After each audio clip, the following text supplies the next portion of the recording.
আল্লাহু আকবার, আল্লাহু আকবার। প্রায় ৫০০ থেকে ১০০০ বছর পূর্বে ইট ও চুন সুরকি সহ মাছের কাঁটা দিয়ে নির্মিত এই মসজিদ, যেখানে নামাজ আদায় করতে হয় শুধুমাত্র একটি কাতারে, তাই নামকরণ করা হয়েছে এক কাতার মসজিদ। প্রাচীন কারুকার্যে ঘেরা পুরো মসজিদ ঘিরে আছে নানা কৌতূহল। কথিত আছে দেয়ালে হাতুড়ি দিয়ে আঘাত করলে বের হয় আগুনের ফুলকি।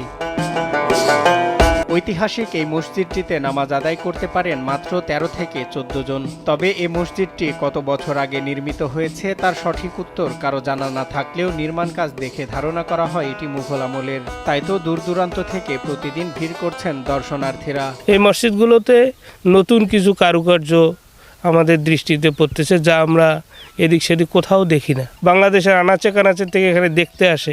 মসজিদের বাম পাশে আছে একটি প্রাচীন কবর। ধারণা করা হয় যে ব্যক্তি মসজিদটি নির্মাণ করেছে তারই কবর এটি। আর ডান পাশে নির্মিত শিয়া সম্প্রদায়ের দাহা, যার দেয়ালের প্রতিটি অংশে দেখা যায় প্রাচীন কারুকাজ।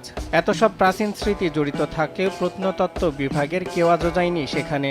এটা সম্ভবত ৮০০ বছর হতে পারে, কেউ ধারণা করে এটা ১০০০ বছর হইতে পারে। লালমনিরহাটের কালীগঞ্জ উপজেলার গৌরল ইউনিয়নের হাজীপাড়ায় অবস্থিত এই মসজিদ যেন আগামী প্রজন্ম দেখতে ও জানতে পারে, সেজন্য প্রত্নতত্ত্ব অধিদপ্তরের সুনজর প্রয়োজন বলে মনে করেন স্থানীয়রা।